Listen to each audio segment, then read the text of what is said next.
Hello and welcome to the industrial episode of the International Society of Explosive Engineers web series, Explosives Every Day, which looks at how explosives are used in a wide range of applications. My name is Alistair Torrance and I'm President of the ISEE.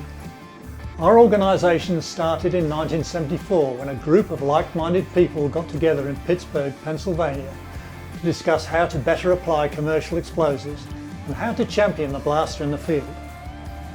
Move forward to today and we're an international organisation with more than 4,000 members spread over 90 countries with a mission to advance the science and art of explosive engineering worldwide.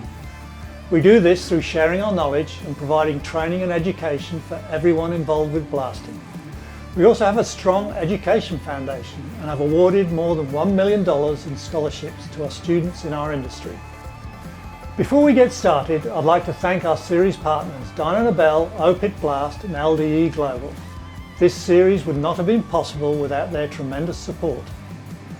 This episode features industrial mining and takes a look at the role explosives play in helping create items we use every day, like paint and even dog food.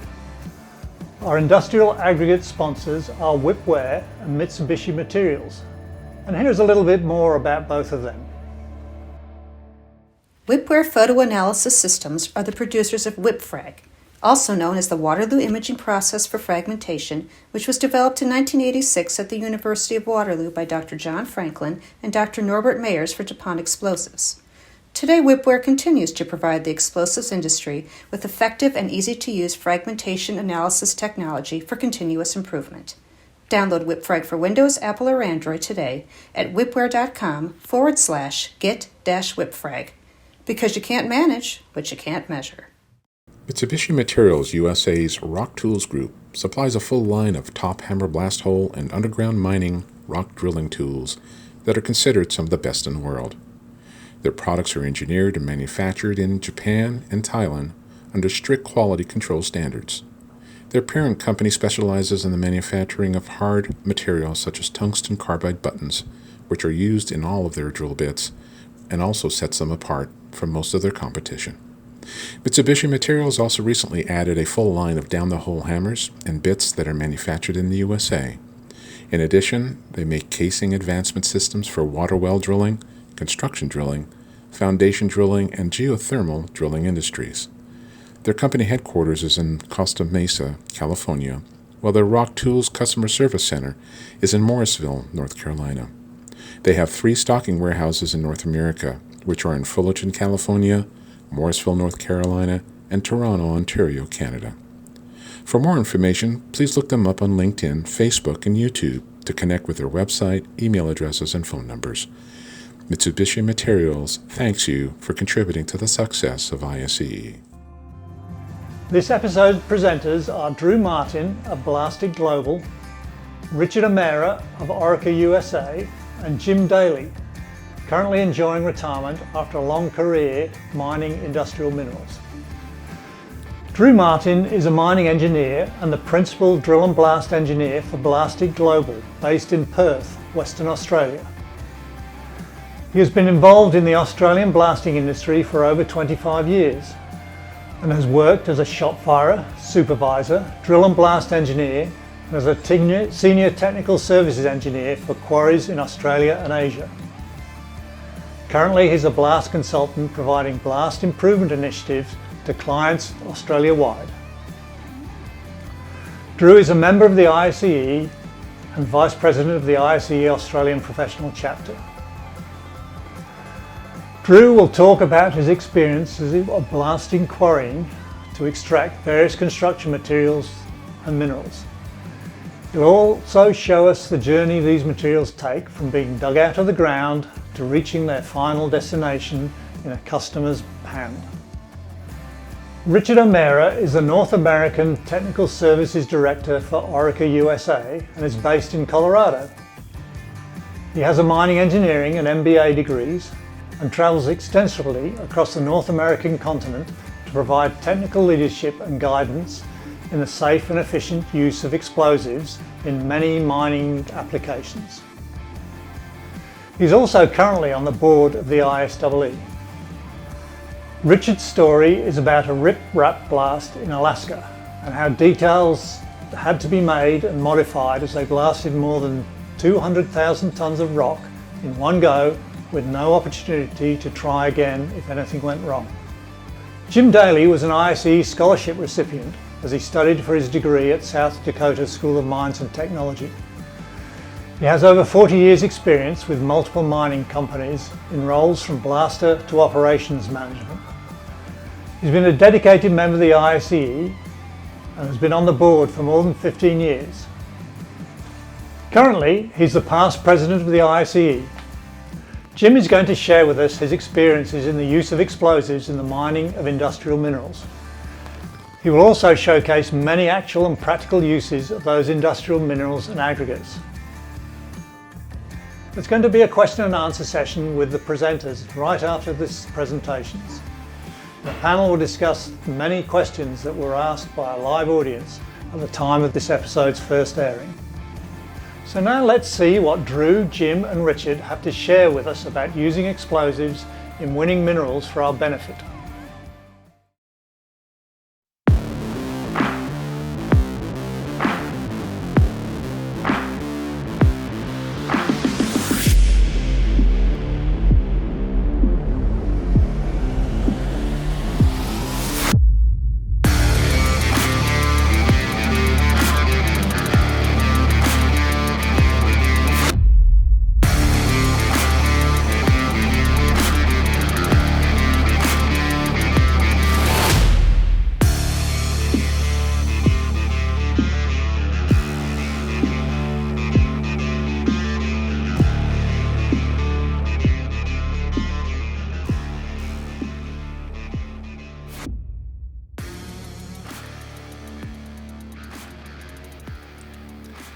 Quarrying mining methods are used to extract many different construction materials and minerals. The most common include aggregates, where aggregates are used in concrete, road construction and landscaping; road bases, where road bases are used in road foundations to enable long life and low maintenance road pavements; manufactured sands, where the manufactured sands are used in concrete, cement, filter materials, road base, foundation pads and fill materials; cement manufacturing, where the quarry products are used in the manufacturing of cement clinker in preparation of cement; agricultural minerals, these are typically used in treating farm soils and enable nutrient retention and or changing the pH of the soils; dimension stones, these dimension stones are used in the construction of bench tops, tiles, other surfaces, monuments, sculptures and landscaping. The quarrying process is dependent on the resource or mineral being extracted. The general process includes stripping of the waste material, which may include topsoil, clay, overburn, etc. If the waste cannot be free dug, a drilling and blasting program must be implemented. The drilling and blasting program is designed to break the rock into smaller particle sizes, commonly known as fragmentation, so that the material can be extracted. The load and haul process is used to extract the blasted material and move it to either a mobile primary crusher or a fixed primary crusher. The rock is crushed into smaller size dependent on the end use. This may involve a primary and a secondary crusher to reduce the rock to the required fragment size. Following crushing, there is screening. This is where the rock is screened by its size into different product ranges. The screened product is then stockpiled into the product stockpiles. These is a typical aggregate quarry. As it is often expensive to transport the finished product from the quarry site to the customer, which can be the construction project, houses, buildings, roads, bridges, freeways, etc., quarries tend to be located on the fringes of towns and cities. Over time, urban encroachment can result in new houses being built closer and closer to quarry sites. The noise, dust, air overpressure, which is blast sound, blast vibration and post-blast fume from the quarrying process can concern the surrounding neighbours. Such environmental impacts are tightly regulated under legislation so that the potential to cause harm or damage to neighbours and their properties is minimised. The quarry operators and their contractors must ensure that all tasks conducted at the quarry do not breach the regulatory limits. Below are examples of quarries with urban, rural and industrial and recreational neighbours. The rock resource at most quarries cannot be dug or processed without first blasting the material. The typical steps involved in the drill and blast process include the bench prep preparation. This is where the bench is cleared up, all broken rock is cleared off, sand and debris, and the area is smoothed so that the blast can be planned. The next step is the survey and the blast design. The blast location is surveyed, and then this information is used to design the blast hole locations, the blast hole depths, explosive charge weights, initiation delays. The implementation of the design is a critical part of the blasting process. This includes marking out the blast holes, drilling of the blast holes, correctly checking that all blast holes are to the design depth within the tolerance, barricading the area, stopping anyone who is not authorised entering the area when explosives are in use. The blast holes are then loaded with the primer, bulk explosives, and then stemmed. The surface initiation tie-up is then completed. All personnel and equipment are cleared from the blast to a safe distance. The warning sirens are sounded. Once the blast has been fired and deemed safe, the blaster will return to the blast to conduct a post-blast inspection to ensure that all explosives have fired as per design. This slide is a visual representation of the explosives commonly used in a quarry.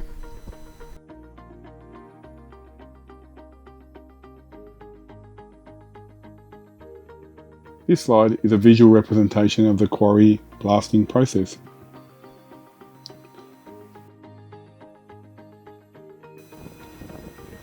This video is an example of loading 89mm blast holes using bulk AMFO. Buckets are being used to minimise the spillage on bench.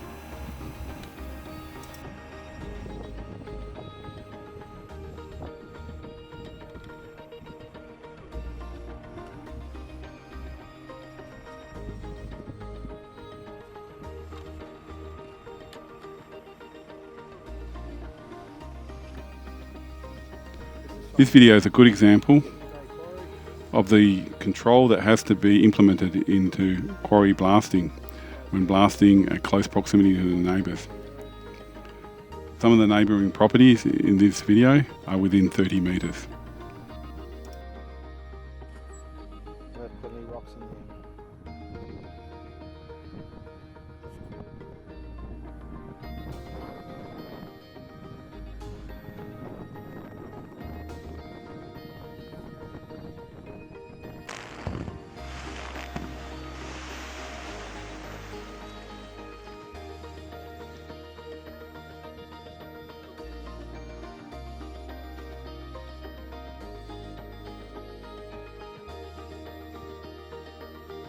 Quarries that are within close proximity of neighbouring properties must ensure that the hazard controls are implemented as part of the blasting process to appropriately reduce the risk of dust, fly rock, air blast overpressure, blast vibration and fumes. Controls that are used include survey and computer design of the blast, accurate implementation of all blast parameters,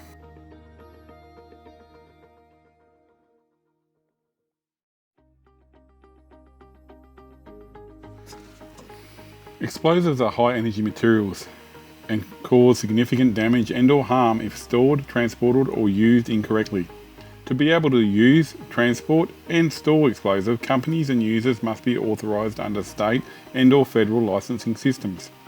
Explosive storage is regulated and requires any person or company storing explosives to have a storage facility which minimises the risk of theft or premature detonation and is typically regulated by the state government. Quarrying produces construction materials and specialised minerals essential for modern societies. The hazards from blasting must be carefully managed so as to reduce the impacts on the community. Blasting can be carried out safely and in close proximity to neighbours if appropriate controls are carefully implemented.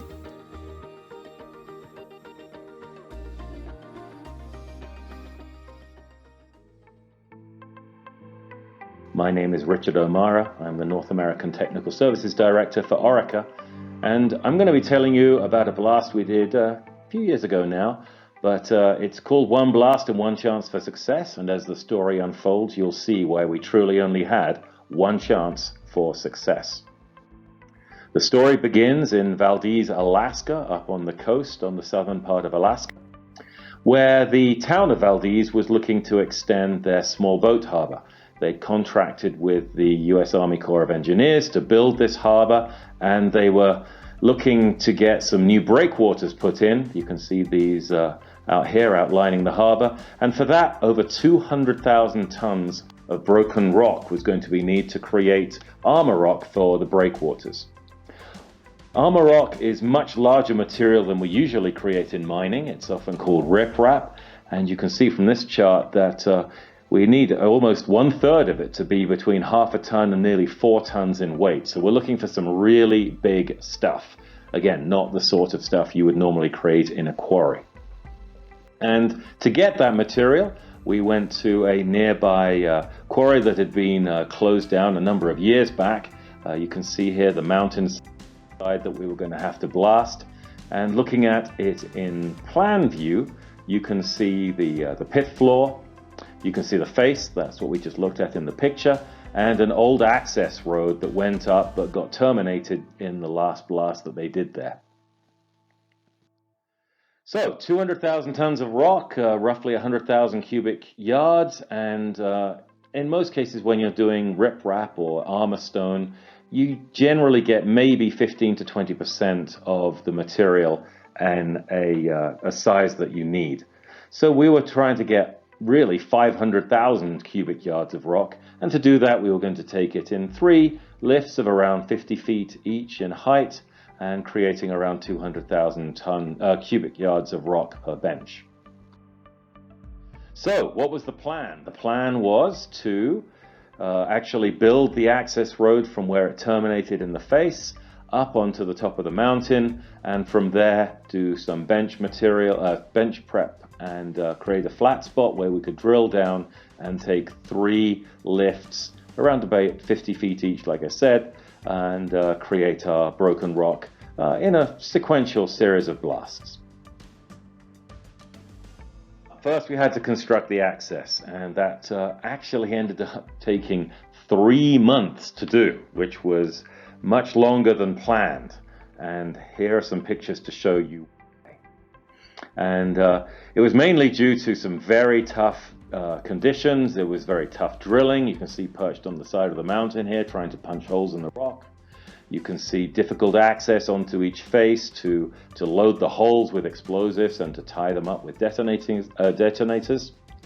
And then after the blast, you had all that material to move around, to build up, to create the road to continue up, to get to the next face. Very difficult conditions for the excavator, quite precarious working on the side of the mountain. So it was taken very slowly and very carefully, and thus took longer than planned. But finally, we had access to the bench. However, now we've only got a couple of months left to actually meet the deadline for the 100,000 tons of rock. And so it was clear that taking it in stages and 3 lifts was just going to take too long and would ultimately incur significant cost penalties, which the contractor would have to pay. And thus, it was time for the contractor to call ORICA Technical Services to figure out if there was a quicker, better way that we could generate all this broken rock. So when we came in and looked at it, we realized that, well, actually, there was an old method that was used in the 30s, 40s, and 50s in America, where you could drive tunnels into the floor of a quarry and then load large explosives charges and bring down the side of a mountain. That was called coyote blasting. It's largely been made illegal now in most states in the country, but we decided that we could modify it. Here's a view of what a coyote blast should look like. You've got this tunnel being driven in from the floor, loaded with explosives. In plan view, you can see the T section here. Again, large charges placed, and then when you fire it, it comes down and creates large amounts of broken rock. The key is it does it very quickly. It provides very coarse fragmentation, which is exactly what we were looking for. And back in the day, the powder factor we would work to was around about 1 pound per cubic yard. So here we've got a side view of our quarry. We've created our access bench on top. We're going to drill some holes, load them with high strength explosive at the bottom, some lower strength explosive in the middle just to keep things moving, and then stem at the top. And then we drill a number of rows to fill out our bench. But the first question we need to answer then is, how much burden do we have at the toe? Because if we can't get that to move out properly, then nothing else is going to move either, and the blast will fail. To gather that information, we used 2D laser profilers and gathered the data from in front of the face. You can see us working here looking up at the mountainside. You can see the unit that we used to gather the laser profile data to generate our cross sections through the face to where the first hole would be. And we can see down here now exactly how much material we need to move. And now we can say, okay, well, a vertical hole isn't going to cut it. We're going to need to put some angled holes in. And so we took all of those 2D profiles, put them into a 3D model, and used that to plan the collar locations, as well as the hole angles, and then the explosives loading for each hole. And each one was tailor-made with up to 3 decks of explosives. Now here we are on top of the bench. We've got our drill size, drill pattern all laid out. We've now got our detonators placed. We've got information on each of the stakes here showing the hole angle, where the decks have to be, how much explosives to have per deck, what delay number to use. And here is the timing plan. So you can see each row of holes goes pretty much at the same time. This gives us nice coarse fragmentation. And as we move back in the blast, we add more and more timing so that the material in front can get out of the way. Overall, we had nearly 200,000 pounds of explosives, 222,000 cubic yards of rock, and that gives us our 1 pound, almost 1 pound per cubic yard powder factor. And here we've got the blast. You can see some big chunks. You can see a nice tidal wave of material moving down the mountainside. We're letting Mother Nature's cracks and fissures do the fragmentation for us by really just kicking out the base of the mountain and letting all the rest of the material fall down on top. You can see in this side view here the really big chunks that were being created and falling down the side of the mountain. So the blast went exactly as planned, and you see here the results. We've got some big pieces. We've also, this is the reason why we only had one chance for success, because we've now taken out our access road, so we have no ability to get back up on top of the mountain in order to re-fire any holes that didn't work. So that's why we really did have only one chance for success. Some secondary blasting, that was quite acceptable to break up some of the big chunks. But overall, we took 3 months to build the access. We took less than a month to drill and shoot, and we delivered on time and under budget. And while we were expecting 15 to 20% yield, because we had our Coyote blast, we actually got 45% yield, which means that they have enough material now to last them if they want to build any extensions to their harbor. So overall, one blast, one chance for success, and it was a success. Thank you.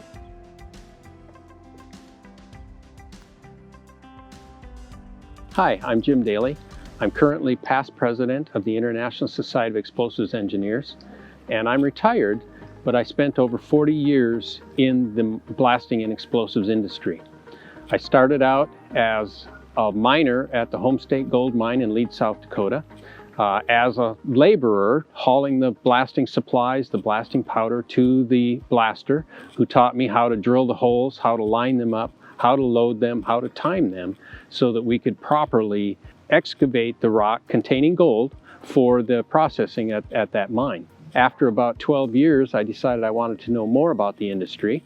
Of course, I'm in love with it by then, and I went to the South Dakota School of Mines and Technology and got my mining engineering degree. After that, I went to work for the Navajo coal mine down in New Mexico as a drill and blast engineer. As a drill and blast engineer, I was ordering the supplies, laying out the shots, doing testing on different supplies, lining them up so we had the proper breakage patterns for the extraction of the coal and removal of the overburden, and then moved on to industrial minerals. Industrial minerals has been the bulk of my career, and with industrial minerals I've learned that it really has everything in our life is touched by industrial minerals. And I'm here specifically at a construction site so that we can see an example of everything we're looking at that isn't grown is blasted and is associated with industrial minerals. We have a saying that if it can't be grown, it has to be mined.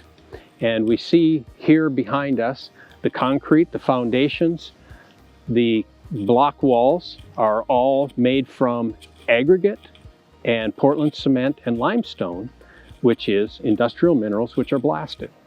And then the roofing shingles are coated with an aggregate so that they resist the hail and the rain and the weather. And again, an industrial mineral, a limestone, the same as is in the concrete. The plastic pipe, the glass on the windows, the fiberglass insulation, the sheetrock on the walls, the countertops, all are industrial minerals, and we'll talk about some of those one at a time. So first of all, I want to talk about the fact that explosives is the most economical, most efficient power tool that we have to remove rock from the earth. And many people have asked, well, why does it have to be explosives? Can't we do it with equipment? And in this day and age, we have equipment that's capable of breaking many, many rocks except for the hardest. We have hydraulic hammers and we have large bulldozers and excavators with rippers that can do a lot of removal of the rock. But the act of having that equipment out on the mine site, and those hydraulic hammers, they're putting a lot of force into the earth, which creates a vibration. And it creates about the same vibration as a blast will, but the difference is that it's going to last weeks and maybe even months to do the same amount of work as what a blast is going to do in between 15 and 30 seconds. Now, of course, there's drilling that goes on ahead of that that's going to take a little longer, but the drilling and blasting is by far the most efficient, productive way to remove rock from the earth. It's also very, very safe. Over the years, we've learned how to make our industry very safe. It's one of the safest industries there are because we pay attention to it. We know that a mistake can be drastic. We only get one chance. When we set off that shot, it's got to be right. And we design it. There's hours, months that can go into designing a shot. We match the power of the explosives to the characteristics of the rock. The harder the rock, you need different characteristics of explosives and different timing, different size holes. All of those things have to be laid out and figured. And by doing that, we can stay away from the hazardous parts of the mine and it becomes safer. Now, specifically, I want to talk about the effect of the explosives on these different industrial minerals. They're all different. The aggregate for the concrete or for the shingles doesn't need to be blasted as precisely as some of the other industrial minerals because it's just going into the makeup of the concrete or coating on the shingles, and it's not as critical as some of the others. So the main purpose of the explosive is to remove the rock and break it down to the right size for further processing. When we get into, for instance, plastic pipe, we have to have the right minerals because the minerals that are included in the resins to make plastic pipe are what gives it its strength and rigidity.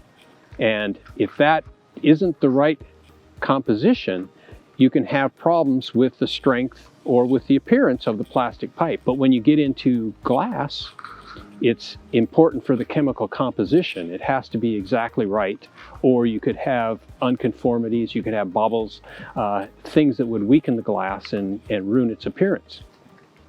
So other uses of industrial minerals, it's even more important that the blaster gets it right and doesn't contaminate the final product. For instance, limestone is used to supplement the diet of chickens, turkeys, and other birds to make their eggs strong.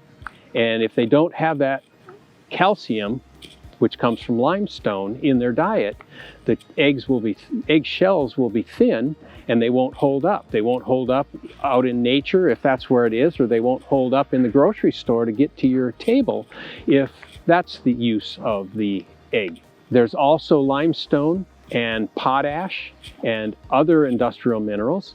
Potash provides potassium for supplements in dog food, in cat food, in supplements for farm animals. And it's very, very important that these are completely clean. We're not getting concentrations of any one thing that could build up unwanted elements in our body. But your pet, when you feed them, they're eating that same food 3 times a day, 7 days a week, every day of the year. And if there's the slightest contamination in there, that will build up in their body and provide poisons or toxins in their bodies from continued exposure to the same thing. So pet food has to be very, very clean. So it starts with blasting, and the blaster has to follow the lines of the correct mineral, not getting the surrounding minerals, which might be contaminants, keeping that clean so that when it goes into further processing, there isn't so much that needs to be sorted out, because that can impede the ability to make it as clean as possible. Another mineral that has to be separated out very, very cleanly is talc. And talc is used in a number of purposes, from manufacture of medicines, pills. The talc is a very slippery mineral. It's platy and it slides easily. That characteristic, when it's used on a coating of a pill, will help it slide through the process and not gum up the manufacturing process. It slides down your throat a little bit easier when you swallow it, so the pills that go down a little bit easier often have a talc in the coating. Another characteristic of talc being platy is that it can be included in paint, and that platiness of it is what makes your one coat paints work. The less expensive paints also have an industrial mineral, limestone, in them that will do the job, but you might need 2 coats. In your car, there's a very important mineral, talc again, that performs a critical function for pollution control. The catalytic converter in your car, in every car in the United States, has a ceramic substrate inside of it, which adheres to platinum and palladium to remove pollutants from the exhaust. Now, it's very important that that ceramic substrate is made with talc, because talc has a unique property that when that car starts up when it's cold, and up north that could be 20 or 40 degrees below zero, and within about 20 minutes the exhaust temperatures are up to 1800 degrees or more.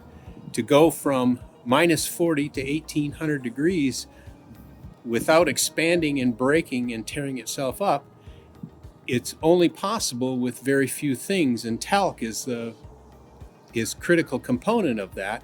And that talc has to be 99.998% pure. And again, starts with blasting, separating out the talc from the dolomites and the other minerals that are in the earth along with it. It has to be separated out with blasting along very clear lines so that it can go into further processing. Flotation is one of the primary methods of doing that, and taking that flotation to remove it down to 99.998% pure so that it can go from 40 degrees below 0 Fahrenheit to 1800 degrees in 20 minutes without breaking. The process is that a geologist, a mining engineer, will identify the appropriate rock for the mineral use of whatever it is we're using that mineral for. And then that information is passed on to the blaster, who has to lay out his blasting pattern with the proper spacing of holes to give the proper breakage, and then identify the proper explosive that will move the rock just a little bit, just enough to break it and move it so we can still get a hold of it and not scatter it around where it gets contaminated with other things where it might get thrown to, and make it available for further processing to produce the minerals that we need for everything in our daily life.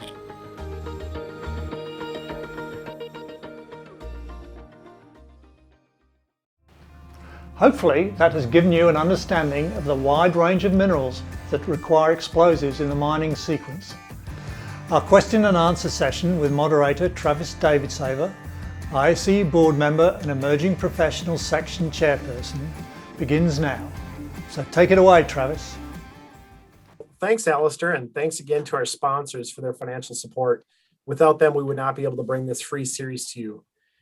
Now it's time to talk with our panelists, who include Jim, who's in Florida, Drew in Western Australia, and Richard in Nevada, who are ready for your questions about the use of explosives and how we produce industrial minerals in aggregate. We're excited to have so many of you on tonight, or today, or this morning, from all around the world. And as you ask your questions, please let us know where you're from, and we'll be sure to pass on a specific question to any one of the presenters if you want to identify which one you'd like them to be directed toward.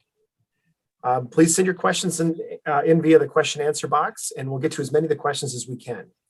Our first question is for Richard, and it's coming from Adam in Illinois. Richard, why is coyote blasting illegal in so many states? Because it's way too much fun. The government just doesn't want us to have fun anymore. No, let's be serious. So it produces a lot of vibration. You've got a lot of explosives going off at one time, which creates vibration, which can rattle houses and neighbors, and that's not a good thing. The rifling effect of all that energy bursting out of the tunnel that was created to build it in the first place creates a lot of air blasts. So now we've got noise, and that causes problems for people. So primarily it's the air blast, the vibration, but also you're building a tunnel that you're then going to blast. So in the olden days, people took shortcuts in making that tunnel, and that led to some unsafe working practices. So just by doing away with the work in the quarry, making it safer by not being in that tunnel, and making it better for the environment and for the people and the public. That's why coyote blasting is illegal in most states, not every state. Alaska, it's not illegal. It's just not done very often unless you're in a very, very remote location, which we were. All right. Well, thanks, Richard. Our next question is for Jim, and it comes from Brian in Tennessee. Jim, how does talc clean up car exhaust? Well, that's a great question. And when you've got your catalytic converter on your car, and it's just a big tube there, and it looks kind of like a black box, mystery box. What does it do? But it's actually very, very simple.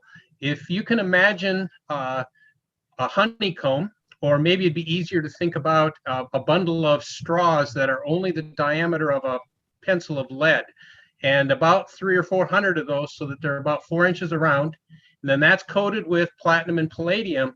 And platinum and palladium have the characteristic that when they get heated up to over 400 degrees, they will stimulate a chemical reaction in carbon monoxide or nitric oxides, and change them into harmless carbon monoxide changed into carbon dioxide, and the nitric acids are made into benign chemicals and byproduct of water.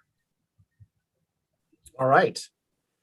Our next question here is for Drew. And Drew, you showed a video where blasting was being conducted within 30 meters or 100 feet of the quarry's neighbor. What do you have to do to protect the neighbors when you're blasting this close? So definitely when you're doing a really close proximity blast like that, you have to, first of all, get an accurate survey of the location. Nowadays, we can do that with drones. And then we mark out the blast holes with high precisions.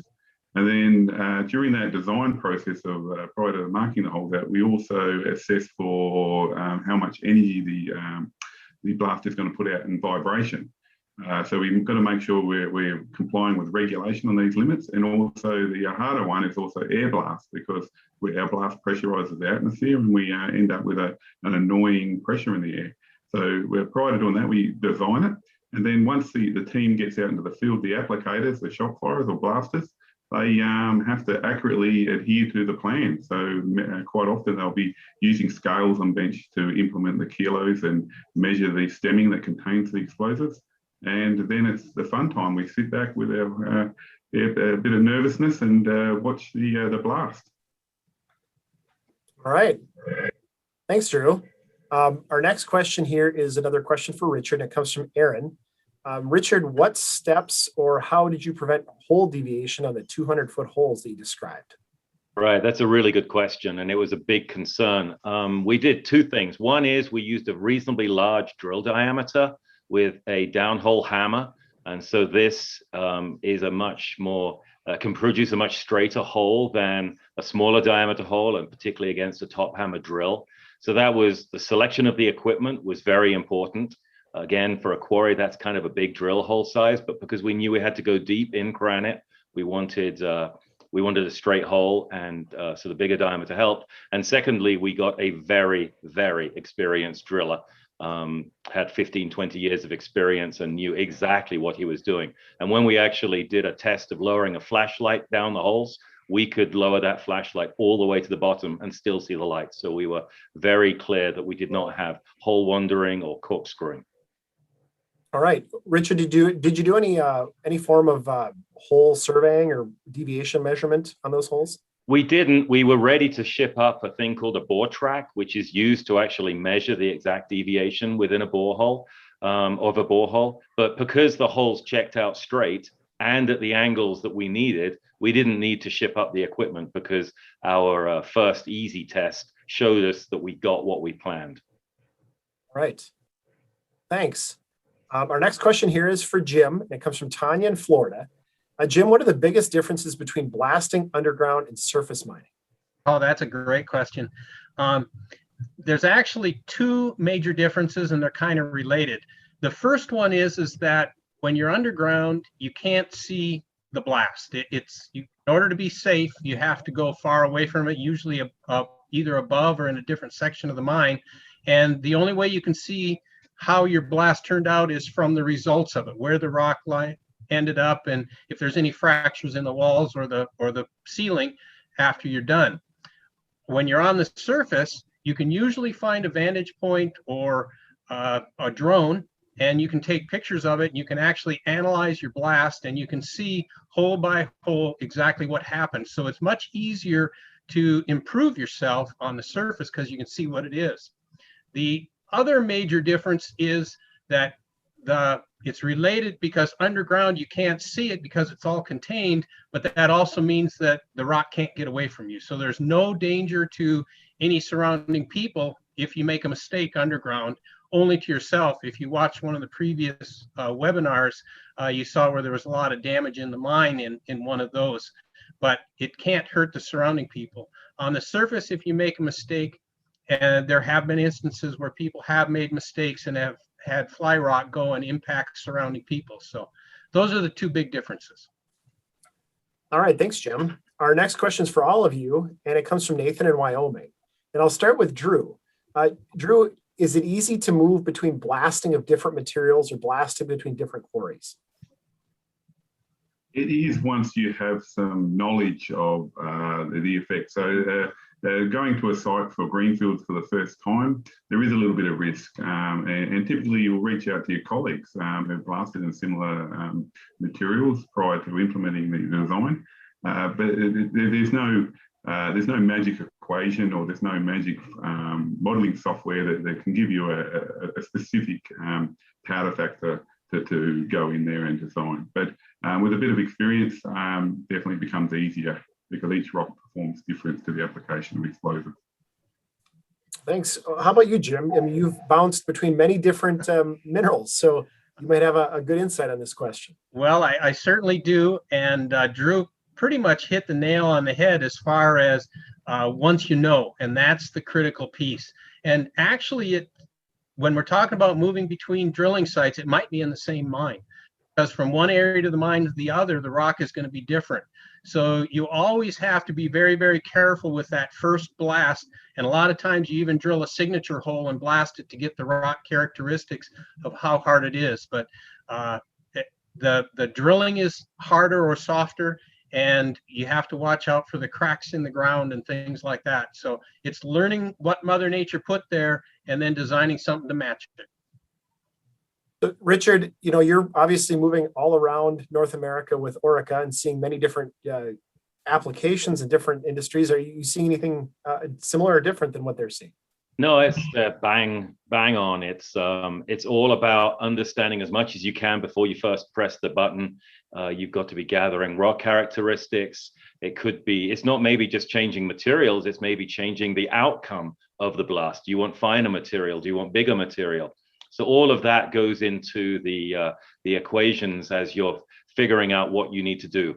It's not a black art and it's not pure science. It's somewhere in the middle. But there's definitely ways, and relying on people with experience and taking some basic measurements is a really good step to make sure that it's safe as you go from rock type to rock type. I couldn't agree with you more. It's really hard to design a shot if you don't know exactly what you're measuring and what your goals are, and don't bring the experience to the table. So, exactly. Our next question is for Drew, and it comes from Lee in Virginia. What are the biggest changes you've seen the aggregate industry face in the use of explosives?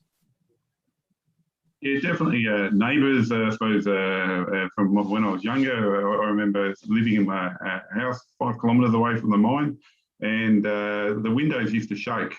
And now, definitely that's not allowed because of legislation, but also drones are really helping us measure fragmentation and also investigate how holes are performing, because we have high definition, high frame rate drones, which allow us to do that post-blast analysis to improve the next blast. All right. We're just coming up, a couple more minutes left for our questions here. Our next question is for Richard from Billy in Indiana. What's the most unusual thing you've seen in your career involving explosives? Most unusual, that's a great question. I suppose the most unusual one was, blasting in a new rock type, blasting with a new system, and having done all the calculations, all the work to have a successful blast, pull off the blast, hear the rumble, feel the ground shake. And as we're driving out of the mine, the mining engineer comes on and says, Richard, it only looks like half the blast actually went. That was unusual. And I've never seen it before, never seen it again. And it turned out to be a performance issue with the brand new system that we were using, operating outside its design parameters due to some really complex electrical behavior that even the designer, when I told him what happened, he just slapped his head and was like, oh, crying out loud, I should have realized that. That was the most unusual thing. It was the most stressful thing, the most unusual thing, but ultimately the most, it was really rewarding to figure out why it didn't do what it should have done. Right. How about you, Drew? Yeah, mine was very similar. I spent 3 days on bench where we thought we had a system that wasn't communicating, and on day 3 it was actually a AM radio tower over the hill that we couldn't see, out of sight, out of mind. And the weighbridge technician who'd worked there for the last 20 years said in the old days we couldn't use electric debts there because of the radio tower. So the system operated off a low voltage, and there was enough voltage in the air to scramble the communications to the electronic detonators. So there was a big recovery and a headache. Wow. And finally, Jim, you have any unusual observations? Oh, I've got to jump into this one. Back when I was surface mined down in New Mexico, we had to do a reclamation project which involved blasting a drainage water diversion ditch around the mine, and the mine had been closed down for about 10 or 15 years, and in the meantime a community moved up right up to the border. So we were actually blasting some very, very hard rock about 75 feet away from brand new houses. And because it was so close, the community said it's got to be done with equipment. So they were out there for 3 months with the hydraulic hammers, and their windows were shaking and the stuff was shaking in their houses. And they finally said, "This is just not acceptable. What can you do?" And I said, "Well, we can blast it." "Oh, no, we can't have blasting." Well, finally convinced them that blasting was the best and safest way to do it. And the day we set off the shot, of course, they're all standing out there. There's probably 200 people out there, 150 feet away from the shot. And a thunderstorm came through and set off the seismographs. And when we set off the blast, it didn't. And nothing left the exact site. I've never seen anything like that before. All right, well, we're out of time. We have several more questions that came in for all of you. So I know we've got a lot of folks itching to hear more, but we're out of time. I want to thank all of you online for attending the first half of tonight's session. Thanks for your great questions. Thank you, Jim, Drew, and Richard, for your insights on how explosives are used in industrial mineral and aggregate production. So thanks, Travis, and thank you for watching this episode of the ISEE Explosives Everyday series. Explosives are the ultimate power tool that help mine the minerals and materials that are used in creating many of the products and roadways we use each and every day. They help keep our towns and cities safe from avalanches. They are used to shape and improve the environment, and also military and demolition applications. And they're in some of our favourite TV shows, movies, sporting events and concerts. Our job as professionals in the explosive industry and at the ISEE is to ensure explosives continue to be handled and applied in the safest way possible, and to continue to provide the resources and tools needed to help advance the science and art of explosive engineering. If you're interested in finding out more about the International Society of Explosive Engineers, please go to our website, isee.org. You'll find information about membership, our chapters around the world, and other useful links, including a calendar of upcoming events, as well as conferences and meetings in our industry. Another great resource is the World of Explosives, where you can find information on using explosives safely, the most frequently asked questions from homeowners about blasting, how blast vibrations affect structures, and all the planning that goes into each blast. It's also home to Explosives the Power Tool. This is a video series covering the history of explosives and the technical advancements that have been made possible because of them. To check it out, visit explosives.org. Once again, a special thank you to this episode's sponsors, LDE Global, Dyno Nobel, OPIT Blast, Whipware, Mitsubishi Materials, and Strayos, and to all our sponsors throughout this series. Before we go, here are a few short words from one of our series partners, Dyno Nobel. DataNet is proud to introduce the differential global positioning tagger as a new feature to their already market-leading DigiShot Plus 4G system. The process of tagging and hole identification is now made simpler with the differential GPS sub 1 meter hole accuracy. This unique addition to the DigiShot Plus 4G system takes away any possibility of human error during the tagging process, making mining simpler, safer, and smarter.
So that's it for this episode of Explosives Every Day. If you like this content, be sure to like and subscribe to our YouTube, Facebook and LinkedIn pages to stay up to date with all the latest ISEE happenings. Be sure to check out all 10 of our episodes highlighting the different ways explosives are used around the world every day. On behalf of the ISEE, thanks for watching and we'll see you next time.